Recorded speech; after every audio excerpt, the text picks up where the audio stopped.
She licked his face. The human thought it was a joke. Until the sky opened. Ray Carter had never felt so alone in his life. His ship had crash-landed on a jungle-covered alien moon. And he had no idea where he was.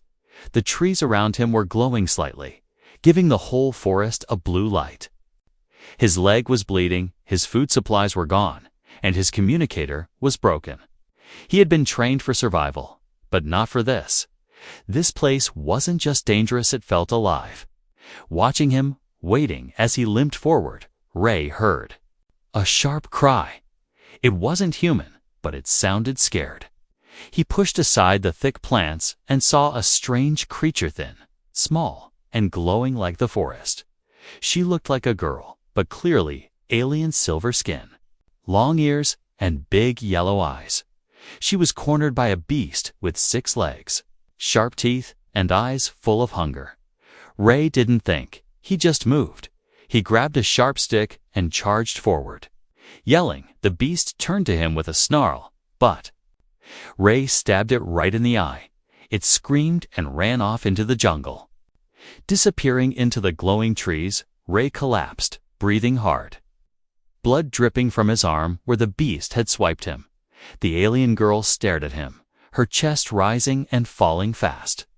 Ray tried to speak, but she moved quickly. Before he could say a word, she leaned forward and licked his face. Slowly, from chin to forehead, Ray froze, completely shocked. What the heck? He muttered, wiping his face with his sleeve. She just stared at him silently, then took his hand and started pulling him through the forest.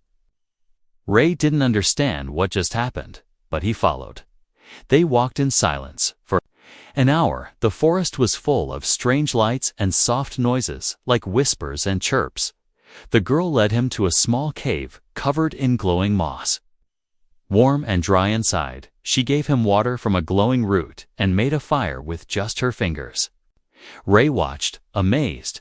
She looked young, maybe in her teens, but wise, like she had seen a lot. He tried asking her name, but she didn't answer.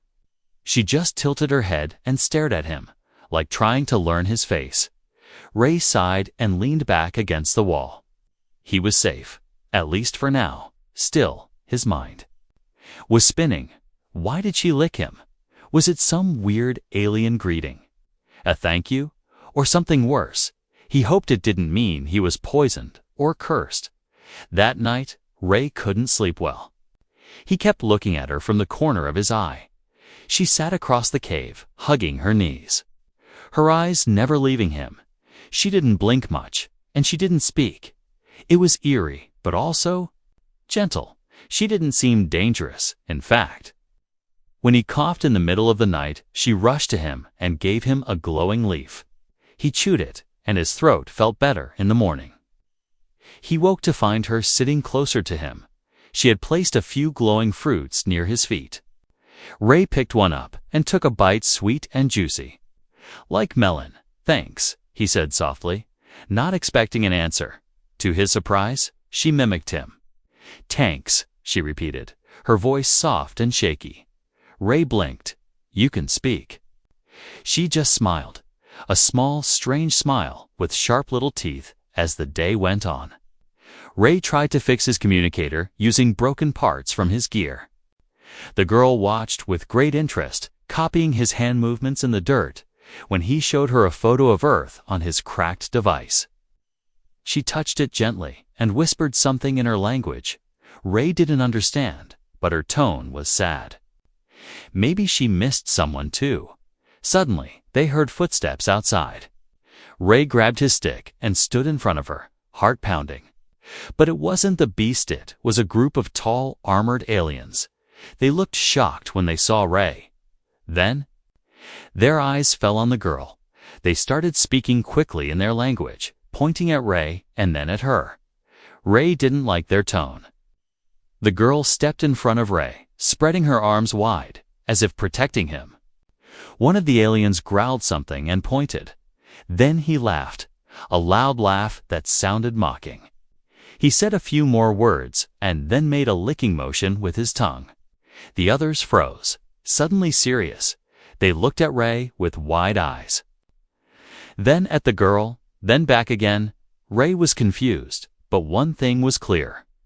Whatever that face lick had meant, it wasn't small.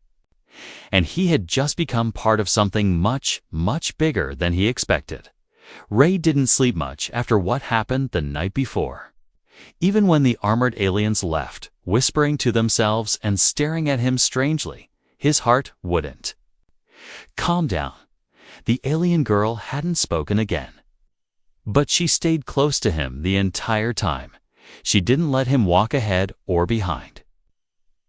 She always made sure to be right next to him. When he woke up, she was already standing outside the cave, watching the horizon like a guardian. The morning light touched her glowing skin, and for a moment, she didn't seem alien at all. Ray limped out of the cave, his wounds still sore. She turned around immediately, stepped close, and gently touched his arm. Then she took a leaf, crushed it, and smeared its glowing juice over his cut without asking. Ray winced, but the pain faded almost at once. He couldn't believe it. She knew healing techniques. He tried speaking again. "Do you have a name?" She tilted her head, blinking slowly, then pressed her fingers against her chest. "Luma," she whispered, her voice soft like a breeze. Ray nodded. "I'm Ray," she repeated. Ray then smiled, showing her sharp little teeth again. As they began walking, Ray noticed something odd. Every time he looked away from her or tried to move away, she followed instantly. If he slowed down, she slowed down. If he touched something dangerous, like a sharp vine, she quickly pulled his hand away. It was like she had decided he was hers. Now like she had to guard him from everything. At one point, Ray stepped toward a fruit tree, hungry and tired. But before he could pluck a fruit, Luma hissed and grabbed his wrist, shaking her head rapidly. Then she threw a rock at the tree, and a swarm of tiny glowing insects burst out from the leaves. They looked harmless, but Ray was learning that nothing here was harmless. He looked at her in awe. "You saved me again." Luma said nothing, just smiled again, then gently licked his hand before pulling him back to the path. That lick again. Ray felt goosebumps rise on his neck. What did it mean? He thought back to the armored aliens and how they reacted when they saw her lick his face. Their expressions had changed from playful to serious in seconds. Even they looked afraid. Later that day, they reached a small village hidden deep inside the glowing forest. The buildings were made of stone and strange crystals, humming quietly. Ray and Luma stepped in, and suddenly, all eyes turned to them. Alien villagers stared at them from doorways, windows, rooftops. Mothers pulled children close. Warriors gripped weapons. Ray raised his hands, trying to show he meant no harm, but they weren't looking at him. They were looking at Luma, then at him, then back at Luma. A tall alien with markings across his face stepped forward. He spoke in a deep voice, full of warning and disbelief. Ray didn't understand the words, but he understood the tone: trouble. Luma stepped in front of him again, speaking quickly in her native language. The tall alien frowned deeper, then pointed at Ray and made the same licking gesture the armored one had done earlier. Some villagers gasped, others turned away. A few began arguing loudly, voices rising in the air. Ray turned to Luma, whispering, "What's going on? Why is everyone acting like this?" She looked up at him, eyes shining, then slowly placed her hand over his heart. "Chosen," she whispered, "marked." Ray's breath caught in his chest. Was this some kind of bond? A ritual? A claim? He didn't ask for this. He didn't know what it meant, but clearly this wasn't just friendship. That night, they were allowed to stay in a small, empty home at the edge of the village. It had no furniture, only soft moss on the floor and a warm fire glowing from a crystal in the wall. Ray sat with his head in his hands, trying to think. He had crash-landed lost everything, and somehow ended up in the middle of a cultural mystery. A mystery involving a young alien girl who had now connected herself to him in some unbreakable way. Luma sat across from him, legs crossed, staring at him again without blinking. He finally asked, "Why me? Why did you lick me?" She tilted her head again, then reached into a small pouch and pulled out a smooth, white stone. She placed it in his hand and whispered, "Life choice." Ray looked down at the stone, confused. It glowed faintly where his fingers touched it, and his name appeared, etched. In alien script, he stared at it, not breathing. He had no idea what this meant. But it was clear he had been chosen, and he had no clue what was coming next. It started with a dream. Ray was running through endless fog. He could hear her voice, not words, but soft humming, like a lullaby from another world. Then, suddenly, her eyes appeared in the mist, glowing bright blue. She wasn't afraid. She was warning him. Ray jolted awake, gasping, his hands trembling. He sat up on the soft moss floor of the village hut, sweat running down his back. Luma was already awake, sitting in the corner. Staring at him quietly, she tilted her head, then slowly walked to him and placed her palm over his chest. Again, he felt that strange warmth pass through him, like a wave of calm, outside. The village was still asleep, but the stars had started to fade, and a low hum rolled across the ground like thunder. Luma's ears twitched, her body suddenly stiff. She grabbed Ray's wrist and pulled him outside without a word. He didn't ask questions. Something was wrong. He could feel it in the air, thick and electric. The villagers were already out, gathered in silence, all staring toward the sky, and there, floating just above the treetops, was a dark, triangular ship. It made no sound, but it glowed with angry red lights. Symbols crawled across its hull. Ones Ray didn't recognize, but Luma clearly did. Her whole body trembled, her hand tightening on his arm. He looked down at her. "Who are they?" he asked. She whispered one word, full of fear: "Hunters." A group of armored aliens dropped from the ship, landing hard at the edge of the village. Their armor was black and sharp, their movements too smooth. They began scanning the villagers one by one, ignoring their protests. Then one of them pointed directly at Ray, shouted something in their alien tongue. The villagers scattered, panic spreading like fire. But Ray didn't run. He stood frozen, the soldier marching toward him fast, weapon drawn. That's when Luma stepped between them again. She held up both hands and growled something sharp and ancient. The soldier paused. Confused, another soldier stepped forward and said something that made the first one lower his weapon. They looked at Ray again, then at Luma, and then both of them made the same gesture, their tongues out, mimicking the same lick Luma had given Ray. Ray's blood ran cold. Whatever that lick meant, it wasn't a small gesture. Even these soldiers knew it. They started arguing loudly among themselves, looking between the two. Luma turned and grabbed Ray's hand tightly, her expression serious. She whispered, "They come for me, but you are." Marked Ray barely understood, but he knew this if he didn't act now, she'd be taken without warning. One of the soldiers lunged forward and grabbed Luma by the arm. Ray reacted without thinking, punching the alien's helmet with everything he had. It hurt bad, but the soldier stumbled back. Surprised, the other soldier raised his weapon at Ray's head. Luma screamed, a strange piercing cry that made the very ground shake. A blast of blue light exploded from her body, throwing both soldiers backward. Ray shielded his eyes, heart racing. When he looked again, the soldiers were unconscious, and Luma had collapsed. Beside him, he picked her up, holding her small body close. The villagers stared in disbelief, murmuring among themselves. Ray looked around, confused and angry. "What the hell is going on?" he shouted. No one answered. An elder finally stepped Forward, his face heavy with history, he looked at Ray and said slowly in broken English, "You, bonded, With her, Ray blinked, bonded, the elder nodded. She is not a child. She is heir. Last of her line, Ray looked down at Luma's face, unconscious but peaceful.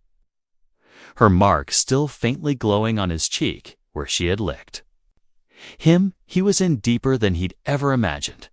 This wasn't just survival anymore.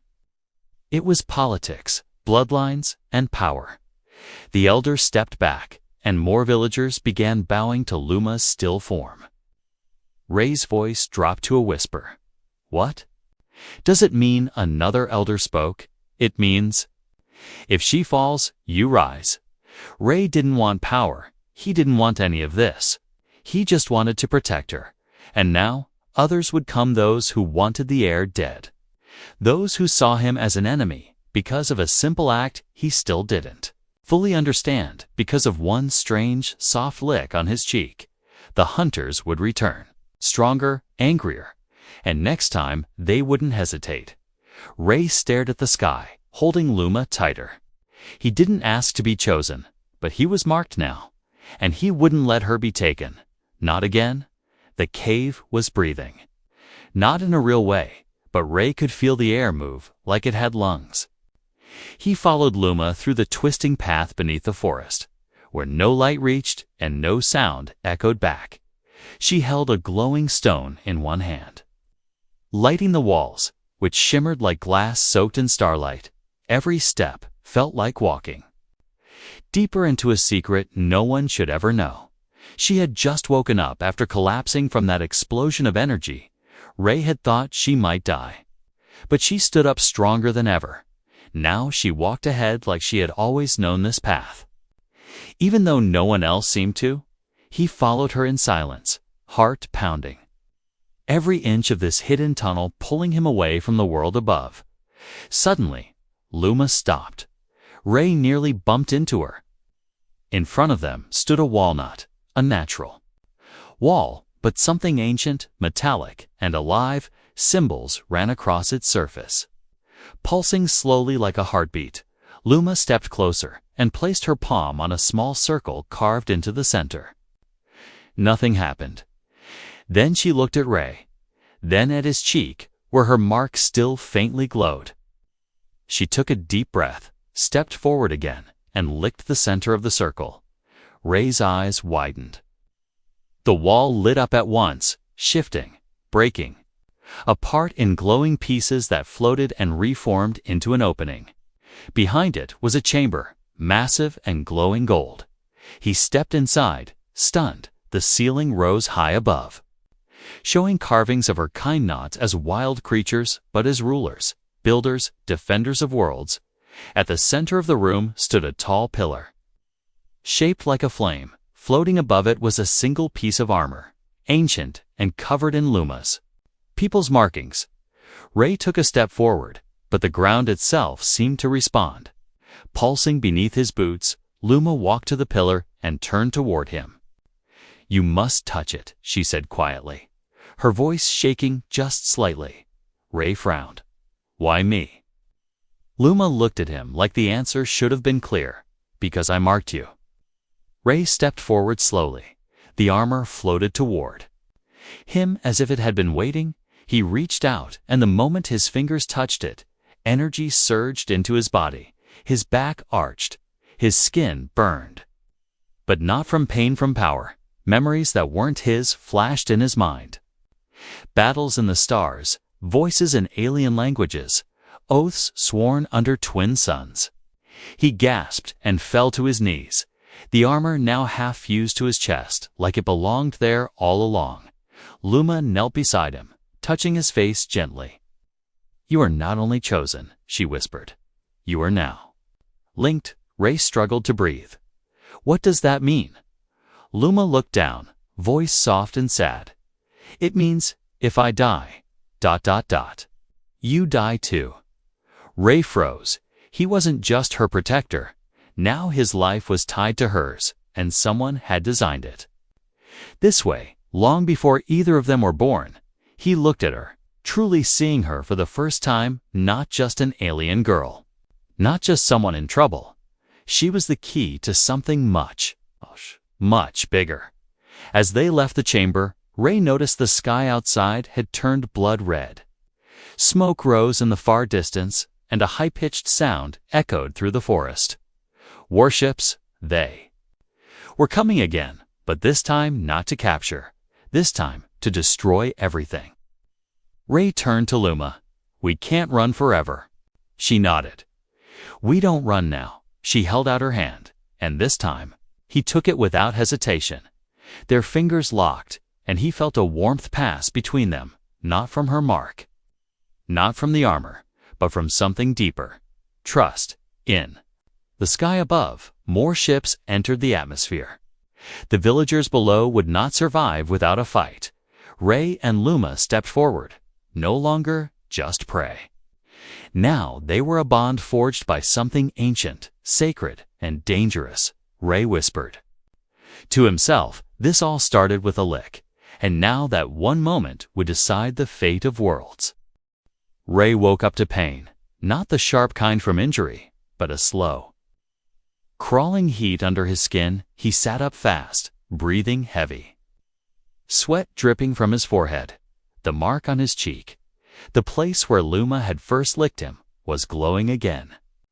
Brighter than ever, it was pulsing like it had its own heartbeat. Luma was already awake, watching him quietly from across the fire. Her eyes reflected the light of his mark, calm but full of worry. Ray touched his cheek and whispered, "It's changing again." "Why?" She stood up and came closer, placing her fingers gently on his chest where the armor had fused. Then she said one word, soft and heavy. "Awakening." Ray looked at his hands. They were trembling not from fear, but from something else. He could feel energy inside him. Something raw and alien, like power waiting to explode. Luma knelt beside him, placing her forehead against his. "You are not just human anymore," she whispered. "You are one of us now." That should have scared him, but it didn't. It felt right, like something that had always been sleeping deep inside him was finally opening its eyes.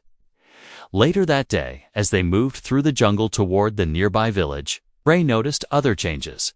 He could hear things farther away, feel the ground under his feet like it spoke to him. Even Luma's emotions seemed clearer, like echoes in his chest, gentle fear, hope, longing. Every time she looked at him, the bond between them buzzed stronger. They reached a hill and looked down at the village hidden below the canopy. It was quiet, too quiet. Luma's eyes narrowed, and she grabbed Ray's hand.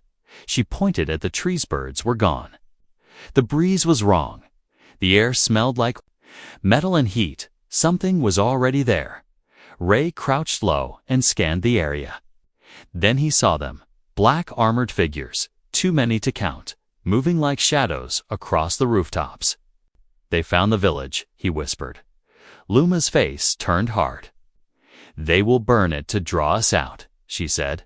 "They know I care." Ray looked down at the glowing mark on his cheek. "They don't just want you," he said slowly. "They want this." Luma nodded. "That mark is proof of bond," she said. "And bonded ones can access the throne system." Ray blinked, confused. "Throne." Luma turned and led him into a hidden cave beneath the roots of a huge tree. Inside, a glowing table of crystal lit up as they approached. Images rose from the surface maps, weapons, towers of energy. "This world was once ruled by my ancestors," Luma explained. "The bond was sacred, only made between an heir and a protector, never broken, never forced." She looked at him, voice shaking just slightly. "When I licked you, I didn't know what it would awaken. But now the system has accepted you, and that means they will stop at nothing to cut you down." Ray stepped back from the table, breathing hard. "So I'm a target now, just because of a mark?" Luma reached out and took his hand. "Not just a mark," she whispered. "A key, Suddenly, the crystal table flashed red. An alert ship's incoming, 6 of them, landing close. Ray turned to her. "We don't have time, Luma." Gave him a small, sad smile. "Then you must decide now." Outside. The first explosion rocked the jungle. Trees split apart. Animals scattered. The sky burned with falling fire. Ray looked up, the mark on his face burning like it was alive. He grabbed his weapon, heart steady. "I'll stay," he said. "I'll fight." Luma closed her eyes for just a moment, and when she opened them, tears shimmered in the corners. "You could have run," she whispered. Ray shook his head. Not after everything. They stepped out of the cave together. And the air hit them like a wave. Ash was falling like snow. Enemy troops lined the hilltop across the valley. Weapons drawn at their center stood a tall commander. His helmet shaped like a wolf's skull. He raised his blade and pointed straight at Ray. Ray felt something inside him shift, the mark on his face, the armor on his chest. They pulsed together like one heartbeat. Power filled his limbs, and for a moment, he forgot what fear even felt like. He reached for Luma's hand again. "I'm not human anymore," he said. "I'm yours." And as the first shots rang out, the human and the alien girl stood tall against the fire, not as strangers, not as victims, but as something far older, far stronger, chosen, marked, and ready to burn the skies. The ground opened beneath their feet, not from magic, but from missiles. Fire ripped through the trees, turning green leaves into burning ash. Ray threw himself over Luma, shielding her body with his own. Screams echoed from below the ridge where villagers ran for cover. But the enemy hadn't come for the village. They had come for her. A voice thundered through the jungle. Not loud, but amplified. Sharp like a knife, return the royal girl, and the marked one may walk away. Ray lifted his head, dust in his mouth, pain in his back. Luma's eyes were wide. Not with fear, but with something colder. Recognition. She stood slowly. Stepping away from Ray, the fire reflected in her silver hair as she faced the shadow standing among armored soldiers. He was tall, cloaked in dark robes, his face hidden. Behind a golden mask, "Velkar," she whispered. Ray stood beside her, confused. "You know him?" "He was once my father's warlord," Luma said, voice quiet and broken. "He betrayed us the night the palace burned." Ray looked at the masked man, whose hands held no weapon, only a chain. The end of it sparked with ancient energy, a collar meant for her. Velkar took one step forward. "Your bond with a human is an insult," he said. "We came to erase mistakes, not collect them." Ray aimed his weapon, heart pounding. "She's not going with you," he said. The soldiers raised their rifles. Velkar didn't flinch. "She's not yours to protect," he said calmly. "She belongs to the bloodline, not to a creature like you." That word creature cut deep, but Ray didn't show it. He took a step closer. The mark on his cheek glowing stronger. "I didn't choose this," Ray said. "She did." Velkar's mask tilted slightly. "Then she must suffer with you," he said, raising his hand. Energy exploded around them as the first blast hit the ground near Ray's feet. He flew backward, pain ringing in his skull. Luma screamed something in her native tongue and stepped over him. Her body began to glow, just her eyes, but her veins, her skin. The mark she placed on Ray's face flashed to life in answer. Ray stood up again, bloody and shaking. But now, something was different. The armor on his chest locked into place, spreading across his arms and back like growing metal vines. He looked at his hands as a strange weapon formed from nothing.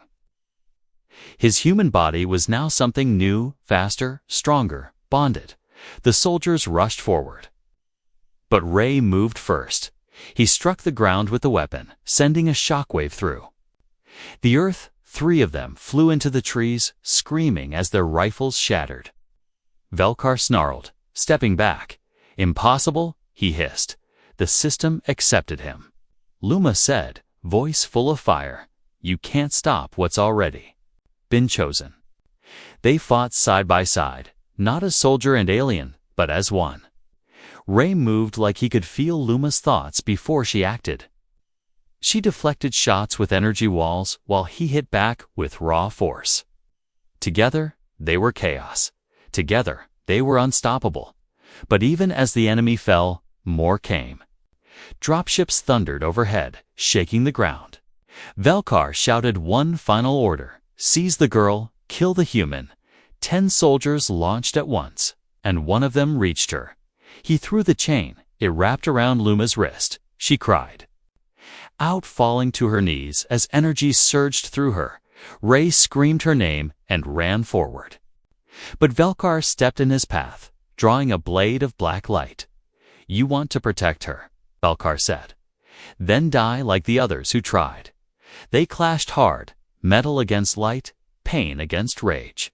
Velkar fought with experience, but Ray had something else, something ancient burning inside him. The mark on his cheek blazed brighter than ever, and the armor pulsed like a second heart. Ray struck with everything he had. The blade shattered. Velkar fell back, sparks flying from his chest. Ray turned and rushed to Luma, pulling the chain off her wrist. Her eyes opened weakly, glowing with tears. You came back, she whispered. Always, Ray answered, behind them. Velkar crawled back to his feet, defeated but still breathing. This is not the end, he growled. Ray picked up the chain and threw it at his feet. No, he said. This is the beginning. They left the battlefield together, walking past fires and broken metal, but the war was far from over and deep in the jungle. Something even older than Velkar was watching, something waiting for the final piece to fall into place. The battlefield was frozen, not from cold, but from silence. One moment, everything was fire and fury. The next, time seemed to pause. Ray stood with blood on his lips and light in his chest. The glowing mark on his face burned like a second. Sun, before him, Vorak lay broken in the dirt, his shattered armor smoking. His helmet had cracked, revealing cold blue eyes filled with disbelief. The commander who had arrived like a god was now gasping like a defeated man. Luma walked through the smoke, her feet leaving trails of light on the ash-covered ground. She knelt beside Ray, who had dropped to one knee, breathless. Her eyes searched his face like she was seeing it for the first time, and in truth, she was. He had changed, not just in strength, not just in speed, but in presence, in purpose, in something deeper than flesh. He had become something their ancestors only whispered about in old songs. A bonded soul who fought for love, not power. Ray looked at Luma with a tired smile. You okay? He whispered. She didn't answer right away. Instead, she leaned forward and gently pressed her tongue to his cheek. The final lick, slow and soft, glowing with energy. But this time, the glow didn't stop at his skin. It spread, wrapping around both of them like a cocoon. Villagers hiding behind the trees peeked out and gasped. They saw 2 figures standing together in a pillar of golden light. The ground beneath them hummed, and even the sky seemed to bend. Vorak raised his blade one last time from the ground. But it never reached them. The light pulsed once, sand his weapon crumbled into dust. His body went limp, and the wind took him. He was gone. Ray stood slowly, the glow fading from his skin, but not from his eyes. Luma took his hand, her fingers no longer trembling, all around them. The jungle fell into silence again, not from fear, but from respect. The elders of the village stepped forward, their faces full of awe. They bowed low before Luma, then turned to Ray. He carries the bond, one whispered. The old power lives again. Ray looked at them, confused. I don't want to rule anything, he said. You already do, the elder replied. But not with force, with choice. Later that night, the stars returned to the sky. Soft music echoed from the village, slow and full of peace. People laughed again, shared food again. But Ray sat by the fire, quiet, thinking. Luma came too. Him with 2 cups of strange purple tea. She sat close, shoulder against his. "Why are you sad?" she asked gently. He didn't answer right away. Then he spoke in a soft voice. "I never thought a simple moment, one lick, could change everything." Luma smiled, looking down at her cup. "I never thought a human would stay." Ray turned to her. "I didn't stay for the magic or the power. I stayed for you." Luma leaned against him, resting her head on his shoulder. In that quiet moment, no warships hovered above, no generals chased them. There was only the crackle of fire, the hum of the bond, and a future neither of them could have imagined before they met. Somewhere far across the galaxy, ancient lights flickered to life in deep space. Old machines registered the bond's return. The stars whispered of change, of balance, of a human who had been chosen, of an alien girl who had dared to love. Back in the village, Luma looked up at the stars and whispered in her own language. A promise, soft and eternal. Ray didn't understand the words, but he didn't need to. He understood the feeling. The bond had started with a single strange lick. Now it had become something powerful, unbreakable and real. The human and the alien girl, 2 worlds apart, now bound as one.